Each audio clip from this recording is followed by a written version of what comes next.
My Church, Pastor Jim here. Welcome back to week 2 of our 4-part series, If Money Talked. Guys, let's get into it. I'll see you in a bit. And then what he say? Oh man, that is wild. That takes the cake right there. Mom, I gotta go. This is Money. What's your emergency? A fraud alert? Okay. Where was the money spent? Albuquerque. Yeah, no, that's your sister's wedding gift that you got her. Crisis averted. It never gets old in the land of money. Good morning. I'm Money. Good morning. You've reached Money. Hello, this is Money. Oh, no, I'm not all money. I'm just your money.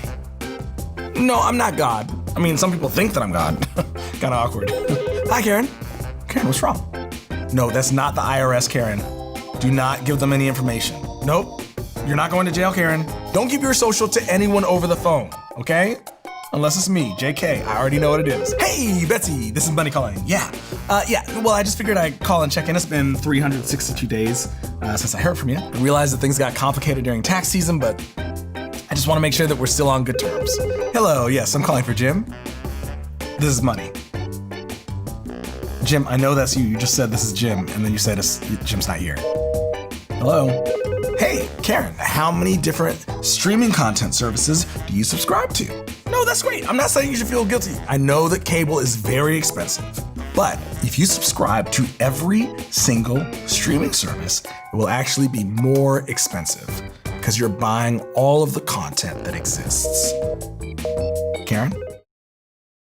Welcome back to session 2 of If Money Talk. We're asking the question, what would money say if money could talk? And we've discovered that what money would say actually matches what Jesus did say when he did talk about money. Now, if you'll remember in session 1, I asked you, what would you do or what do you do with your spare money, your extra money? And then I went about proving to you that you actually have spare money, or you had it anyway, because all of our money is accounted for, right? We either spend it or we're about to spend it, or we're paying off what we spent it on a long time ago, or maybe we're saving it for a vacation or a rainy day or retirement.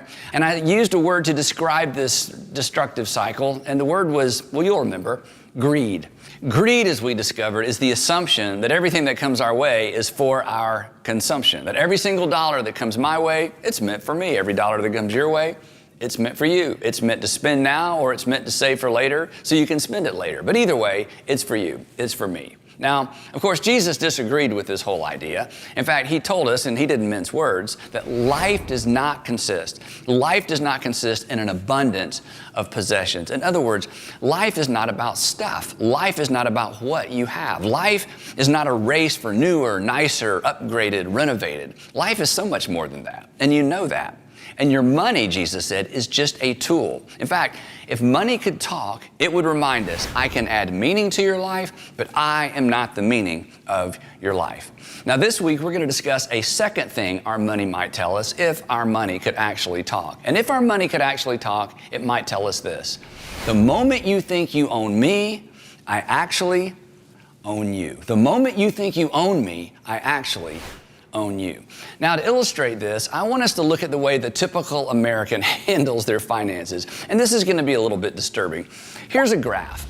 We can't talk about finances without using a graph, right? So here you go. The y-axis is actually your money, and the x-axis is actually your time, your lifetime. Now, hopefully in your lifetime, your income will look something like this. And for many of us, our spending will look something, well, it'll look something like this. The truth is, most of us allow our income to actually match or drive our spending. In other words, if you make $45,000 a year, you're going to spend $45,000 a year. If you make $55,000 a year, spend it. $100,000 a year, spend it. $200,000 a year, spend it. $250,000 a year, to which you may respond, not me. If I made $200,000 a year, I would save a lot of it. Maybe, but probably not. I say probably not because your current habit would follow you right up the pay scale. And that's not the only thing that would follow you. Financial pressure would follow you as well, which will come as a shock because you think, if I made that much money, how could I possibly have any financial pressure? Well, you would be surprised. People who make that much money but have spent it all, car payments, big mortgage, second mortgage, they feel extraordinary financial pressure. for some of you, this is your story, right? You are making more money than you've ever made, and you feel as much financial pressure or more as you've ever felt. In fact, it's worse, right? Because you see, if you lose a $55,000 a year job, you can go find one of those. You lose a $250,000 a year job, or maybe a $400,000 a year job, good luck, right? Those jobs are few and far between. The more money people make, if their spending follows their income, the more pressure they actually feel. Now, for some of us, the graph actually looks more like this, right?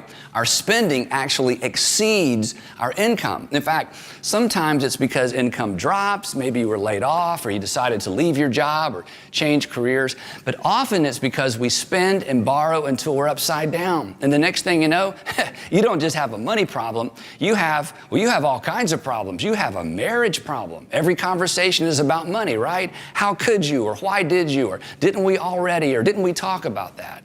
Lots of folks with lots of stuff have lots of financial pressure. You see, when your life is like this, you actually become a slave. You have purchased or borrowed your way into slavery. Visa, American Express, a student loan, they're actually your master. Now, they don't want to be your master. That's not why they're in business. They're in business to facilitate your happiness, to make things easier for you, to help you get through school or maybe own a home. But when your personal finances look like this, they become your masters. And you know what? You hate them. Worse, you don't even know who them is to hate. And they don't know who you are either. You know what? You're just an account number. If you don't believe me, call them. Tell them your name. And what's the next question they ask? What's your account number? You're a number, not a name. And worse, you're a slave. You can't buy this, you can't drive that, you can't vacation here, your kids can't go to school there, right? I mean, who's running your life? People that you don't even know, companies you don't even work for, the mortgage company, the credit union. You're a slave to a group of people you don't even know. And worst of all, you did this to yourself. It's why money would say, if our money could talk, it's why our money would warn us, the moment you think you own me, the moment you think you get to do whatever you want to with me, I actually own you. Now, luckily, Jesus addresses this, and spoiler alert, according to Jesus, we don't actually own our money. It's not actually ours, but we think it is, and of course we do. I mean, why wouldn't we? Think about the words we use. You earned it. You made it. You put in the hours. Your name is on the paycheck. It was deposited into your account. So, of course, we think we own this stuff, to which our money and our stuff might reply, hey, but I'll still be here when you're gone. This is how we know we're not owners. We leave it all behind. We don't own it. We just manage it, and we only manage it for a little while, which begs the question, manage it for who? And Jesus answered that question for us in a parable. Now, it's a parable that you might have heard before, and so try not to allow your mind to rush to the end. But here's a parable Jesus taught that really lays the foundation for where we're going in this session. Here's what he said. He said, again, it will be like a man going on a journey who called his servants and he entrusted his wealth to them. Now, in a parable, there's always a God figure, and then there's always an us figure.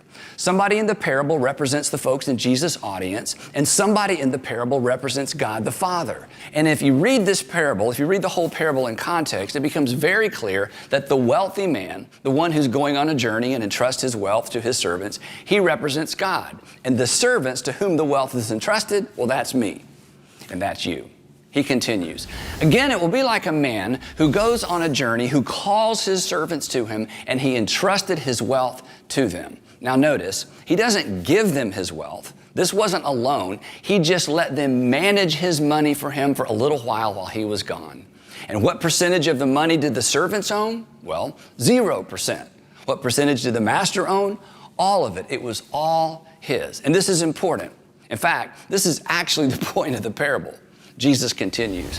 To one he gave, you may remember this, 5 bags of gold. To another he gave 2 bags of gold. And to another he gave 1 bag, each according to his ability. And then he, the master, left to go on his journey. So essentially the master gets his guys together. He hands each of them a portion of his wealth, and he says, while I'm gone, I expect you to do with my wealth what I would do with my wealth. I want you to manage it the way you think I would manage it. And when I return, you'll have an opportunity to report on how you did.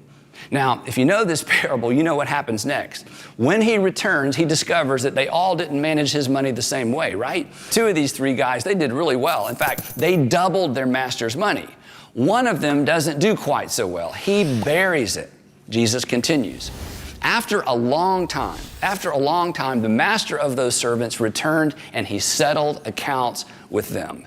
And this is where the point of the parable becomes oh so clear.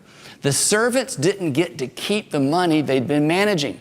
They didn't get to keep the extra money they'd made on their master's money. It all went back to the master. Why? Because 100% of it belonged to the master and 0% belonged to the servants. They were managers. They weren't owners.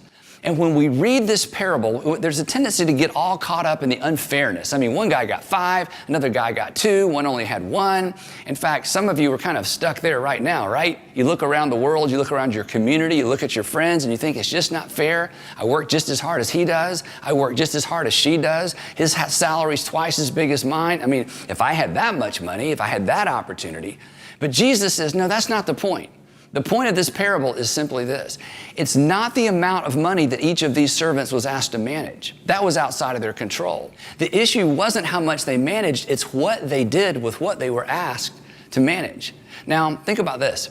If you sat down with your financial planner or with a financial planner who was managing your money and you asked to see where your financial planner had invested your money and he or she said, well, you know, I'm not really that organized and I don't really keep track of all those details, but it seems to me, well, as soon as a financial planner says, it seems to me, it's time to find the new financial planner, right? Because when you manage someone else's money, you are responsible and you are accountable, responsible and accountable. So, how about you? Do you feel responsible and accountable for how you are managing God's wealth, the wealth that He has entrusted to you? Or are you the kind of financial planner that God would have to fire? I mean, could you give an account of where your money's going, where it's gone, or is it just gone? If all of this, it seems a bit overwhelming, no worries. We've got a couple more weeks to talk about it. And this week, we're going to do something super specific to help you focus on this principle. We're going to spy on our money together. That's right. We are all going to spy on our money, and we're not going to establish a budget. We're just going to keep track of where we typically send it and spend it. In your workbook, there's actually a tool to help you do that all week long. Now, you may be thinking to yourself, or perhaps you even leaned over and whispered to the person next to you, you know, there's an app for that. I don't need to use something in the workbook. And there is. In fact, there are several apps for that. And feel free to download one of those and use it this week. But you may be thinking something else. You may be thinking, Andy, I don't need to do this. All of this shows up on my Amex bill. I don't need to track it. It basically tracks itself. But that's not the point of this week's exercise. Knowing you can know is not the same as knowing, right? The fact that you have access to how much you've spent in different areas is different than sitting down and looking categorically at how much you've spent and where you spent it. So this week, I want you to look. I want you to keep track. I want you to spy on your money. Because when it comes to money, we should never find ourselves saying, well, it seems to me, or I'm not really sure, or it seems like last time. I mean, let's face it, a certain amount comes in, and then we send it places, right? A certain amount comes in, and then you and your husband, you and your wife, you decide where it goes. So when it comes to money, there should be no mystery. There's mystery when it comes to love and romance. There's mystery when it comes to kids. In fact, there's a lot of mystery when they become middle schoolers and high schoolers. But when it comes to knowing where your money went, there should be no mystery. And this is true whether you have a little or a lot. Remember the parable. How much money each servant was managing was irrelevant. What mattered was what they did with what they were asked to manage. Jesus could not have been clearer. The reason you should keep track of where your money is going is that it's not your money. You're a manager, not an owner. So you should be knowing where all your master's money is going.